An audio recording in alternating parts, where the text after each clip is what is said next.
주님의 놀라우신 은혜가 여러분과 함께 하시기를 축복합니다. 우리가 하나 확실히 알 수 있는 것은 뭐냐? 내가 누구인지를 아는 만큼 우리는 환희에 찬 삶을 살 수 있다는 것입니다. 행복한 꿈, 환희에 찬 삶 원하지 않는 사람은 아무도 없을 겁니다. 그것 때문에 밤늦도록 일을 하고 열심히 공부하고 좋은 학교에 가려고 하고 인간관계를 확대하려고 합니다. 그러나 환희에 찬 삶은 꼭 그렇게 해서 이루어지는 것이 아니라 가장 중요한 원칙은 뭐냐? 내가 누구인지를 잘 아는 데에서 시작한다는 것입니다. 우리가 나는 이래라고 나에 대해서 알고 있는 어떤 바가 있습니다. 그런데 그것들을 상당 부분은 사실 나에 대한 객관적인 그리고 올바른 이해라기보다는 나에 대해 말하는 다른 사람들의 어떤 생각에 근거합니다. 그러니까 어떤 누군가가 나에게 이러한 상황 속에서 쟤는 저래 라고 말을 하면 우리는 그 말을 듣고 나를 진짜 그런 줄 알고 그대로 받아들입니다. 그리고 그게 그 사람의 말한 어떤 내용이 나구나 라고 우리는 음식을 소화시키듯이 내 안에 소화를 시키는 겁니다. 문제는 뭐냐면 나에 대한 다른 사람들의 판단이 사실 대부분이 부정적인 것이라는 겁니다. 그러니까 우리는 몸에 좋은 음식을 먹어도 부족한 마당에 몸에 좋지 않은 음식을 계속 받아 먹는 것과 똑같습니다. 여러분, 이 시대가 어떤 시대일까 궁금하시면 서점을 한번 나가보시면 됩니다. 서점에 진열되어진 책을 쭉 보면 어떤 책이 가장 많이 팔리고 어떤 책들이 많이 출간되는가를 살펴보면 지금이 이렇구나 하는 것들을 우리는 알 수 있죠. 요즘은 인문학 열풍이 불고 있습니다. 예전에 이런 적이 없었습니다. 고전, 이것은 정말 전문가가만 있는 책이지 일반 소시민들은 너무 어렵고 접근하기가 어려운 책, 남의 책으로만 여겨졌는데 요즘 인문학, TV 프로그램에서도 인문학에 관한 내용들이 많이 만들어지죠. 참 좋은 일입니다. 이것은 우리가 과학을 이야기하는데 과학은 우주를 관측하고 자연 세계를 연구하는 학문이 아닙니다. 물론 그것들을 관측하고 실험을 하지만 과학의 궁극적인 목적은 뭐냐면 이 광활한 우주, 이 아름다운 자연 연구를 통해서 인간이 어떤 존재인지 궁극적으로 이것들을 탐구하는 학문입니다. 그러니까 과학도 우리는 어떤 대상을 연구하는 학문으로만 여기고 있지만 사실은 내가 누구인지에 대한 인간의 아주 깊은 고민에서 나온 학문인 것입니다. 인문학도 마찬가지입니다. 인문학이 이렇게 많은 사람들에게 관심이 있다는 이야기는 또 다른 의미로 어떤 것이냐면 그만큼 현대인들이 자신이 누구인지를 잘 알지 못하고 있다. 그래서 이 부분에 대해서 방황하고 있다 하는 것들을 보여주는 것과 같습니다. 우리가 예전보다 경제 수준이 분명히 나아졌습니다. 일제, 6.25 그때에 비교해 보면 살만하죠. 그런데 우리들은 이러한 경제적으로도 복지 혜택도 많아지곤 했었지만 우리는 우리 자신의 삶에 그만큼 만족하지 못하고 있습니다. 이것이 내면에서 나오는 무엇 때문일 수도 있고 사실 빚좋은 개살구처럼 외부 세계가 아름답게 포장되어졌을 뿐 더 옛날보다 어려워졌다라고 말할 수도 있겠지만 어찌됐든 간에 사람들은 자신의 삶에 그만큼 불만스럽다는 겁니다. 그래서 내가 진짜 계속 이렇게 살아야 하나? 그럼 내가 어떻게 살아야 하지? 이런 고민들을 많이 얘기를 하게 되고 이러한 고민들의 답을 주기 위해서 인문학 서적들이 많이 나오는 겁니다. 여러분, 내가 누구인가 하는 것은 굉장히 중요한 문제입니다.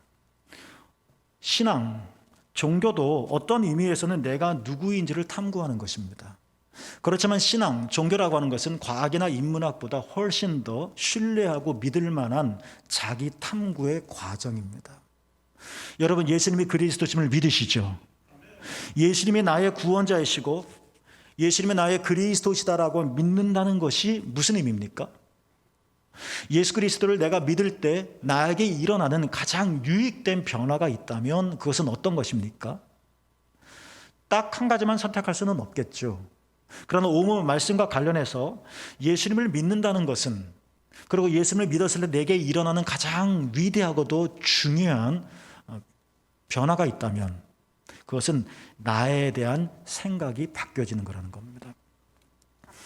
예수님께서 마태복음 13장 44절에서 천국을 이렇게 비유하셨죠. 밭에 감춰진 보화라고 말씀하셨습니다. 제가 참 좋아하는 절이에요. 보통 우리들은 보화가 뭐냐 할 때, 밭에 감추어진 보화, 보화가 뭐냐 할 때 그 보화는 예수님을 상징한다라고 말을 합니다. 맞습니다. 그런데 더러는 몇몇 신학자들은 보화가 뭐냐라는 부분에 있어서 보화는 바로 우리 자신이다라고 해석하는 사람이 있습니다. 이 해석이 타당하다면, 그렇다면 보화를 캐내는 농부는 누구냐? 감춰져 있는 보화는 보화가 아니죠. 아무에게도 소유되지 않는 보화는 가치가 없죠. 그런데 발견하고 캐내어 드러내는 보화, 이제 빛을 발하는 거죠. 이렇게 해준 농부는 누구냐? 그 신학자들의 해석에 의하면 그 농부가 바로 예수님이다 라고 말을 하기도 합니다. 두 해석이 다 옳다고 저는 봅니다. 어찌됐든 밭에 감춰진 보화라는 천국은 이와 같다 하는 예수님의 비유에 근거하면, 말씀에 의하면 예수님은 어떤 분이시냐? 달리 말하면 우리가 예수님을 믿는다는 것은 무엇을 의미하는가에 대해서, 그것은 예수님이 우리 안에 숨겨진, 그래서 나도 내 안에 보화가 있는지 모르고 감춰져 있기 때문에 나는 보화가 아닌 것과 똑같고, 그런데 예수님이 우리 안에 숨겨진 이 보화를 발견하시고, 발견하실 뿐만 아니라 캐내어 내셔서 보화의 기쁨을 누리듯이 내가 보화처럼, 여러분이 보화처럼 살기를 원하신다. 그분이 누구시다? 예수님이시다라는 것입니다. 그러니까 우리가 예수님을 믿는다면 예수님을 믿기 때문에 의지적으로가 아니라 기쁨이 있는 겁니다. 보화를 발견했으니까. 우리가 예수님을 믿는다면 내가 보화라는 사실을 인식하게 되어지는 겁니다. 떨떠름한 게 아닙니다.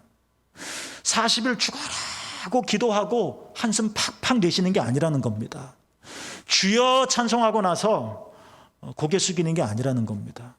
문제도 없고 고민거리도 없다는 이야기가 아니라, 보화가 바람에 휘둘릴 때도 있고 보화가 비를 맞을 때도 있지만 그래도 보화인 것처럼 예수님께서 십자가의 죽으심으로 내가 보화야 라고 일러주시고 우리가 그것을 덥석 믿음으로 받아들이는 그 순간 우리의 삶이 달라지는 것, 이것이 바로 신앙이라는 것입니다. 대학 다니면서 읽었었던, 아마 그때 대부분의 대학생들이 읽었었던 책인데 유명한 책이 하나 있죠. 스티븐 코비라고 하는 사람이 지은 책 제목이 성공하는 사람들의 7가지 습관입니다. 기대되죠? 성공하는 사람들의 7가지 습관을 적시한 겁니다. 주도적이 되라 라부터 시작을 해서 이래라 7가지. 그러니까 이것만 잘 이해해서 이 7가지 습관만 잘 습득하면 다 성공할 수 있다. 그래서 사람들의 마음을 그 당시 엄청나게 들뜨게 만들었습니다. 나도 성공할 수 있다. 나도 성공할 수 있다. 저도 당연히 성공하고 싶어서 샀죠. 읽었죠. 7가지 습관들이 나옵니다. 그런데 그 책을 쭉 읽다 보니까 스티븐 코비가 진짜 중요하게 여기는 것이 하나 있음을 알게 되었습니다. 그 내용을 서론에 먼저 담았고, 그리고 결론 속에서 7가지 습관을 소개하고 나서 결론에서 다시 한번 반복을 해서 다루었는데요. 그 내용이 뭐냐? 패러다임의 전환이라는 것이었습니다. 당시만 해도 패러다임이라는 단어가 흔하게 사용되어지지 않았습니다. 낯설었죠. 그러니까 스티븐 코비의 말에 의하면 우리가 아무리 성공하는 사람들을 따라서 7가지 습관을 그대로 행한다 하더라도 패러다임, 우리 내면이 바뀌어지지 않는 이상 그것은 흉내내는 것이지 진짜 성공하는 사람이 될 수 없다. 이 패러다임의 전환, 내면의 바뀜이 매우 중요하다는 겁니다. 저희 대학 신학교 때 이런 학생들이 많이 있었죠. 다 조용기 목사님처럼 되고 싶었습니다. 그래서 조용기 목사님처럼 말합니다. 설교를 조용기 목사님처럼 약간 사투리 섞어서 엄청나게 빠르게 말을 합니다. 저는 흉내도 못 내겠습니다. 여러분, 그렇다고 해서 조용기 목사님이 되는 게 아닙니다. 그러니까 스티븐 코비가 그 책에서 말하는 것이 바로 그렇다는 겁니다. 이 패러다임의 전환, 내면의 변화가 일어나지 않으면 이 외형적인 습관들의 습득이 무슨 도움이 되겠는가 우리에게 던져주는 거죠. 이 책 서론에서 나와 있는 아주 유명한 그림이 하나 있습니다. 여러분도 보셨을 텐데요. 여러분, 이 그림을 보면서 여러분은 이 그림이 어떤 그림인 것 같습니까? 정말 아리따운 젊은 여인의 모습 같습니까? 아니면 마귀알몬과 같은 그 추악한 그런 할머니, 노인 할머니 같습니까? 여러분의 눈에는 어떻게 보입니까? 네, 아무 생각 없으시다는 말씀은 하지 마시고 네. 나름대로 보이겠죠? 어떤 사람의 눈에는 젊은 여인의 모습이겠고 또 다른 어떤 사람에게는 나이 많은 할머니의 모습이기도 할 겁니다. 자, 그런데 이게 중요한 게 아닙니다. 뭐로 보이느냐가 중요한 문제가 아니라 서론에서 다른 겁니다. 하버드대 비즈니스 스쿨에서 실제로 학생들을 대상으로 실험한 건데요. 학생들의 절반에게 여러분이 방금 전에 봤었던 오른쪽의 그림을 보여주기 전에 왼쪽 그림, 분명히 누가 보더라도 젊은 여인의 그림이죠.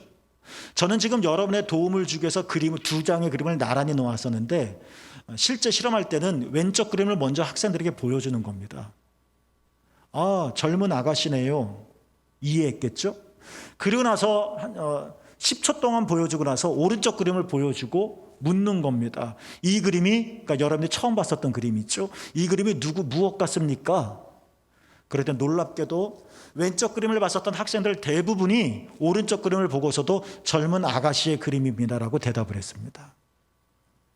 학생들의 또 다른 절반에게는 다른 그림을 보여줬습니다. 왼쪽 그림을 먼저 보여준 겁니다. 할머니의 그림을 보여준 겁니다. 그리고 10초 동안 보여준 이후에 오른쪽 그림을 보여주었습니다. 어떻게 보이나요? 놀랍게도 대부분의 학생들이 오른쪽 그림이 나이 많은 할머니의 그림이다라고 대답을 했습니다.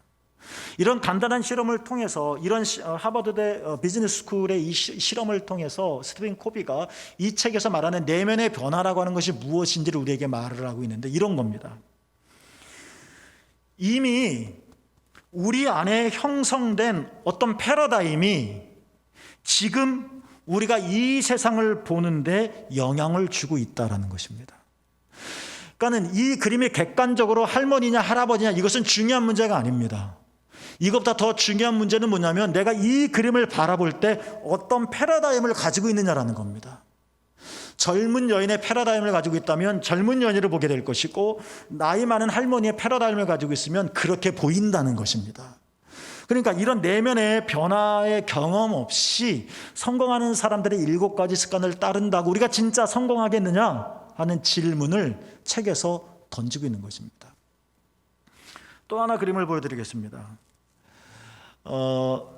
반려견 2마리를 보여드리겠습니다. 예쁘죠? 예뻐요? 안 예뻐요?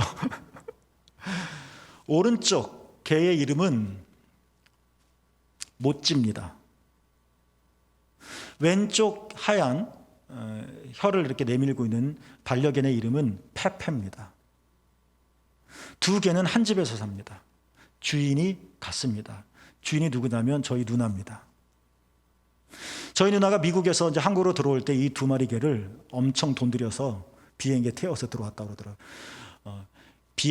개를 비행기 태고 오는 비용이 이렇게 비싼 줄 몰랐다고 그러더라고요.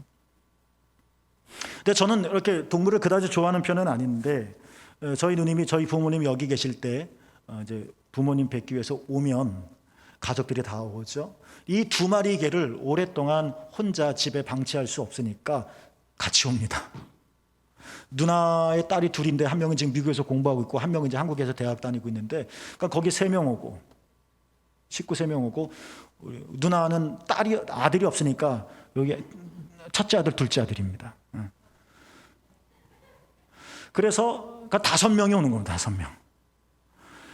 5명에다가 저희 부모님에다가 저희 5명에다가 좁습니다. 인원이 많은데 개까지 아주 왔다 갔다 하는 겁니다. 정신이 하나도 없는 거죠. 그래서 짜증나고 화나고 그래서 베란다에다가 뒀다가 이러죠. 그런데 이 왼쪽 놈, 이 모찌가 얼마나 사랑스럽게 구는지 막 달려옵니다. 저는 처음엔 주저 하다가도 이렇게 쓰다듬어 주면 좋다고 품이 안깁니다. 심지어 제 무릎팍에서 잠을 잔 적도 있었습니다. 그러니까 개가 예뻐지더라고요. 그래서 나도 개를 키워볼까? 고양이를 키워볼까? 이 모찌 때문에 그런 생각을 한 적이 있었습니다. 오른쪽에 페페. 얘는 아주 힘듭니다. 안 옵니다. 먹을 것에 그 딸랑딸랑거려도 안 옵니다. 와달라고 사정을 해야지 좀 가까이 오다가 또 휙 도망갑니다. 도대체 정을 안 둡니다. 그러니까 이 페페는 사랑받지를 못합니다. 반면에 모찌는 얼마나 사랑스럽게 행동을 합니까? 그러니까 사람들에게 인기가 좋습니다. 그래서 제가 말했죠. 아니 똑같은 개인데 왜 이렇게 달라? 사람 마냥 개들도 성격이 다양하구나 하고 누나한테 말했죠.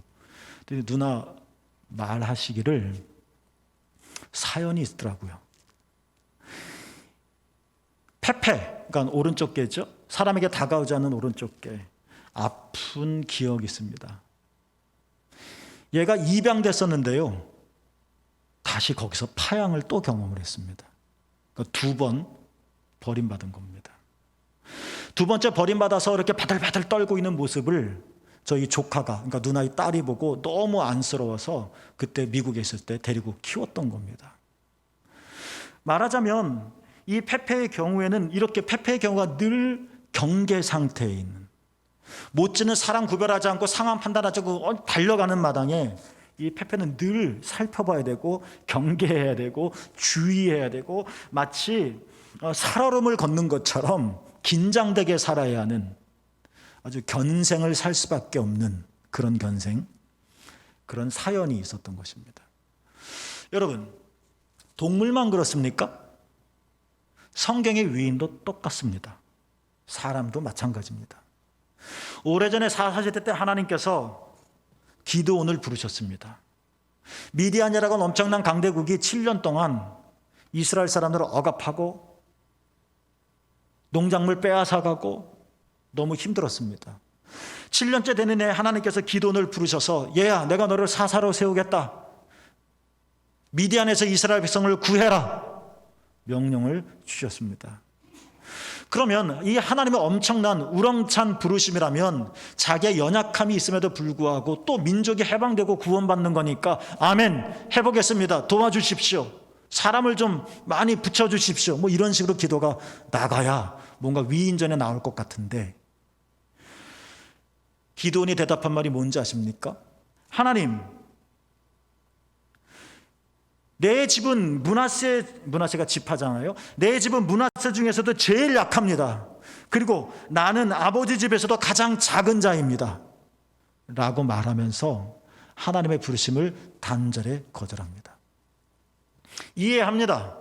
7년 동안 힘들었으니까요. 그래서 기드온조차도 이 미디안이 얼마나 무서웠었는지 정말 재미난 표현이 성경에 나오죠. 밀 이삭을 어디서 타자 그랬어요? 포도즙 틀에서 타자 그랬다고 했습니다. 들키지 않으려고. 이렇게 미디안 때문에 엄청 움츠러들고 상처받은 이 7년의 기간이 있었고 두려웠으니까 그럴 수밖에 없었겠죠. 페페처럼 말입니다. 그런데 우리가 기억해야 할 것은 뭐냐? 사람과 개가 다른 면이 있다면, 동물과 다른 면이 있다면 이런 것이 아닐까 싶은데 이렇게 잔뜩 움츠려 있을 그때에 하나님께서 기드온에게 나타나셔서 이런 말씀을 하셨습니다. 큰 용사여 라고 말씀을 하셨습니다. 기드온은 나는 제일 약합니다. 나는 제일 작은 자입니다. 라고 말했을 때 하나님은 큰 용사여 여호와께서 너와 함께 계시도다. 이런 말씀을 했습니다. 우리가 정말 주목해서 봐야 될 장면은 뭐냐면 그동안 나는 제일 약하고 나는 가장 작은 자입니다 라는 스티븐 코비의 말에 의하면 이런 패러다임을 가지고 있었던 기드온이 어느 날 갑자기 하늘문이 열려서 하나님의 우렁찬 그리고 엄휘한 음성이 들려와 큰 자야, 큰 용사야, 큰 사람아, 내가 너와 함께 있다 라는 말을 듣었을 때 기드온은 자기의 오래된 7년간의 이 오래된 패러다임을 내동댕이 치고 큰 용사, 하나님께서 나와 함께 하신다 하는 새로운 패러다임을 받아들인 겁니다. 그리고 사사가 되었고 부름받았고 미디안의 손에서 이스라엘 백성을 구합니다. 우리는 기도원 이야기를 읽으면서 하나님이 우리에게 똑같이 물으실 것입니다. 내 안에는 어떤 패러다임이 깊이 새겨져 있느냐라고 물을 겁니다. 여러분 안에는 어떤 것이 있습니까? 우리가 아무리 광대한 비전을 꿈꾸고 우리가 아무리 거룩한 소원을 갖는다 할지라도 내 안에 나에 대한 어떠한 이해를 가지고 있느냐에 따라서 나는 주저할 수도 있고 하나님 앞에 다가가지 못할 수도 있고 아니면 기쁘게 춤을 추며 나갈 수도 있고, 이런 내 옛 패러다임에서 하나님의 패러다임이 내게로 몰려 들어올 때 우리들은 어떻게 할 것이냐. 여러분, 이게 예심을 믿는 것이 아닐까요? 여러분 어떻습니까? 이승장이라고 하는 목사님이 계십니다. 청년들에게 희망의 복음을 전해서 정말 지치고 힘들고 혼동에 빠져 있는 청년들에게 정말 믿음 안에 바로 서서 큰 희망을 갖고 꿈을 꾸면서 성장하도록 도와줬던 아주 나이 있는 청년 사역자이시죠. 그런데 그분의 전기 왜 나는 예수를 믿는가라는 책을 보면 우리가 지금 보고 있는 청년들에게 희망을 주는 정말 멋진 이 목사님의 모습을 보지만, 근데 목사님은 어렸을 때부터 열등감이 굉장히 많았다고 합니다. 우선 몸이 너무나도 약했습니다. 그리고 지질이 가난했습니다. 저 촌 구석에서 살았습니다. 재수를 해서 가까스로 대학에 들어갔습니다. 그것도 지방대학에 갔습니다. 그러니까 어느 하나 뚜렷하게 나는 이래라고 내세울 것이 하나도 없는 겁니다. 뭔가 잘난 사람 앞에서 보면 그 다음부터 이 목사님이 주눅이 들기 싫었다고 합니다. 들었다고 합니다. 기를 못 피는 겁니다. 아휴, 나 같은 게 뭘 할 수 있어 하면서 패배감에 깊이 빠져들었다고 합니다. 그런데 이승장 목사님께서 예수님을 영접하면서 놀라운 변화가 일어났는데, 그것이 뭐냐? 자기 자신을 바라보는 시각이었다는 겁니다.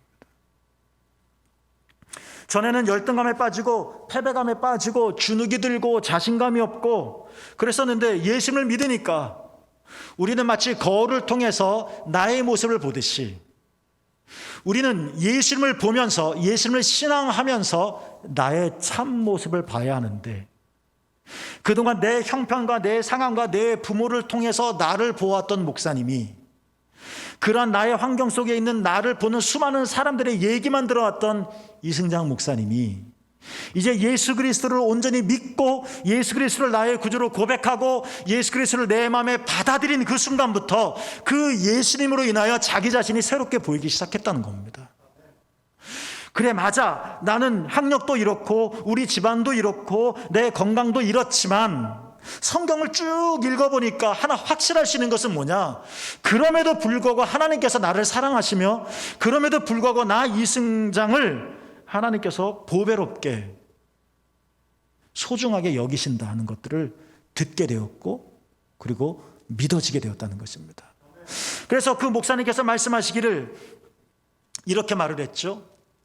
나 같은 것, 뭔가 좌조적인 말이죠. 나 같은 게 나 같은 게. 나 같은 것에서 힘찬 말이죠. 나야말로 에로의 변화. 나 같은 것에서 나야말로 에로의 목사님의 표현대로 코페르니쿠스적인 전환이 일어났다는 것입니다. 그 다음부터 젊은이 사역에 힘을 쏟을 수 있었던 것이죠. 오늘 본문입니다. 예수님이 세례를 받으시는 장면입니다. 예수님께 세례를 받으셨습니다. 옛날 세례는 침례였으니까 요단강에서 세례요한에게 세례를 받을 때 예수님은 물속 깊이 잠기셨을 겁니다. 그리고 10절에 보면 세례를 받고 물 위로 올라오셨습니다. 그때 하늘이 찢어졌다. 하늘이 열렸다. 그리고 그 사이로 성령이 비둘기같이 내려왔다. 여러분, 이 장면을 한번 상상해 보십시오. 물속에 잠겼다. 사람은 물에서 살 수 없잖아요. 물속에 잠겼다는 이야기는 죽는다는 이야기겠죠. 물속에 잠겼던 예수님이 물 위로 올라오시는 겁니다. 새로운 삶이죠. 근데 그때 하늘문이 열렸다는 겁니다. 동시적으로. 그리고 거기서 성령의 비둘기같이 많은 이 매우 인상적인 이 장면. 저는 제일 먼저 떠올랐던 것 중에 하나는 뭐냐면 천지창조였습니다. 우리는 단순히 천지창조가 하나님의 말씀으로 이루어진 것으로만 생각하는데 창세기 1장 1절 태초에 하나님이 천지를 창조하시니라. 그 다음에 2절부터 어떤 내용이 나오냐면 하나님의 영이 수면 위에 운행하셨더라. 그리고 그 다음 말씀이 뭐냐?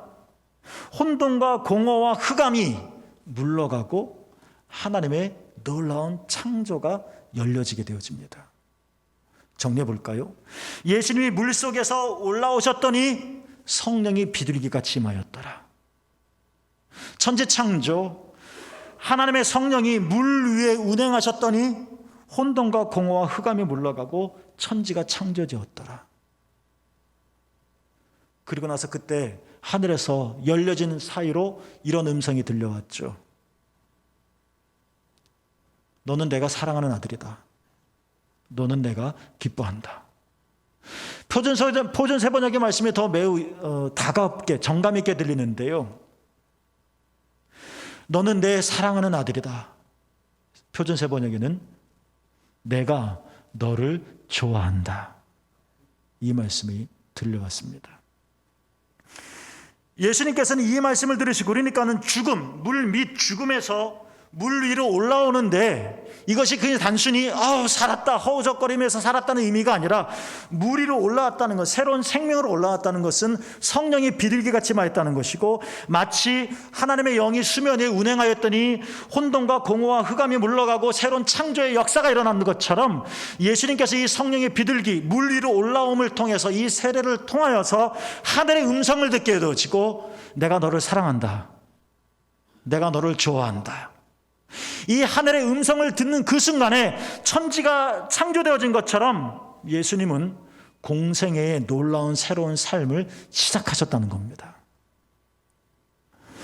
여러분, 우리가 더 기억해야 할 것은 뭐냐면 이 말씀은, 그러니까 너는 내가 사랑하는 아들이다, 내가 너를 좋아한다는 이 말씀은 그 당시 오래전 예수님을 위해서 하나님께서 그분 한 분만을 위해서 들려주신 말씀이 아니라 오늘 우리 모두를 향한 말씀이라는 것입니다. 하나님은 예수님만 사랑하는 아들로 내가 너를 좋아한다는 대상으로 여기는 것이 아니라 여러분, 우리 모두를 다 향하여 말씀하십니다. 너는 내가 사랑하는 아들이다. 내가 너를 좋아한다. 예수님께서 이 말씀을 들었을 때 놀라운 새로운 삶이 열려지고 성령이 비둘기같이 임했을 때 새로운 역사가 시작되어졌던 것처럼 우리가 정말 마음이 팍 열려서 이 암울하고 깜깜하고 내 힘으로 이기기 참 어려운 끈적끈적한 이 세상 속에서 지구촌 곳곳에서 분쟁과 전쟁이 일어나고 코로나가 온 땅을 덮은 이 상황 속에 있다 할지라도 하늘문이 열려서 여러분 영혼 안에 성령이 임하셔서 우리 깊은 마음 속에서 하나님이 하시는 음성, 얘야 내가 너를 사랑한다, 얘야 내가 너를 좋아한다는 말씀을 진정으로 가슴 울리듯이 듣게 된다면 여러분에게도 새로운 창조의 역사가 일어날 것입니다. 이게 신앙인 것입니다. 이게 예수님을 믿는 것입니다. 인문학을 통하여 내가 누구인지를 안다는 말씀처럼 우리는 가장 궁극적인 것, 신앙이라는 것들을 통해서 예수님을 통해서 내가 누구인가를 새롭게 발견하는 겁니다. 나는 보아와 같다. 하나님은 여러분을 사랑하십니다. 여러분, 하나님은 여러분을 기뻐하십니다. 우리 마음에 새겨지기를 축복합니다. 여러분 영혼 안에 깊이 그려지기를 원합니다.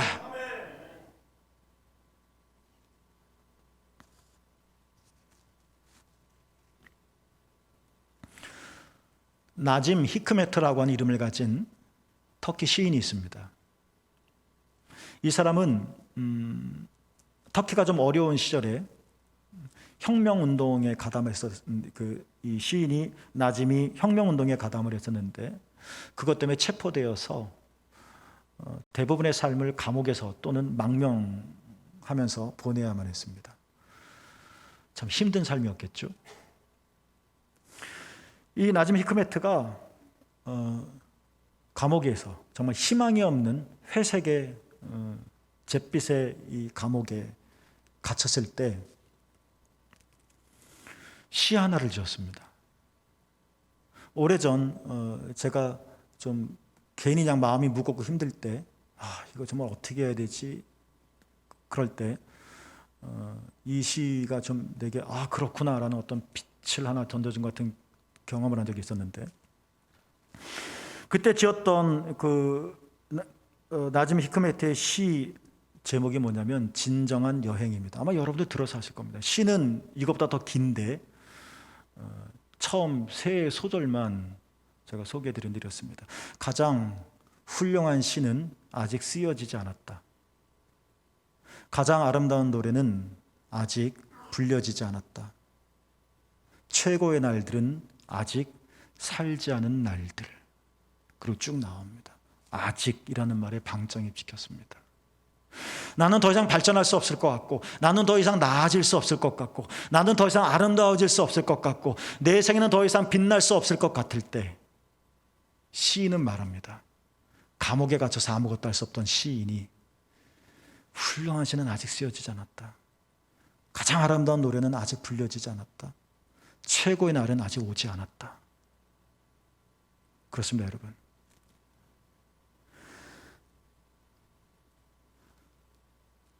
우리 하나님께서는 사랑하시고 기뻐하신 여러분에게 최고의 아름다움을, 놀라운 일들을 이루실 것입니다. 아직 안 온 것입니다. 주님께서 행하실 것입니다. 왜냐하면 나는 하나님의 사랑받는 아들이고 나는 하나님이 기뻐하시는 자이기 때문에 그렇다는 것입니다. 때때로는 목회를 하면서 어려운 중에 있는 교우들을 보면 제가 해드릴 수 있는 것이 하나도 없어서 좀 무력감에 빠질 때가 있습니다. 막 몸이 아파하는 분들, 그래서 그 병 때문에 괴로운 분들, 내가 정말 놀라운 치유의 능력이 있다면 이분들을 위해 기도할 때 병이 다 낫고 바로 건강해지고, 치유의 은사를 가지고 있는 제 자랑을 하려고 하는 것이 아니라 안타까워서, 마음이 아파서, 대신이라도 아파질 수 있으면 아파주고 싶은데 그러지도 못하고 고쳐드리지도 못하고 그냥 바라볼 수밖에 없는 것 같아서,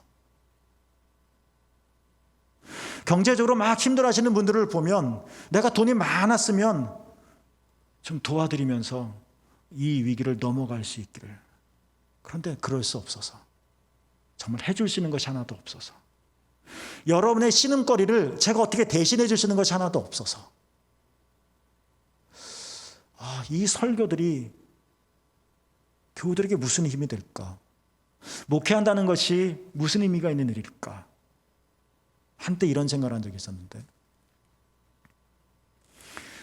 물론 저는 여러분을 고쳐드릴 수도 없고, 여러분에게 돈을 드릴 수도 없고, 여러분에게 직업을 소개해 드릴 수도 없고, 여러분에게 다른 어떤 당장 필요한 것들을 제공해 드릴 수는 없지만,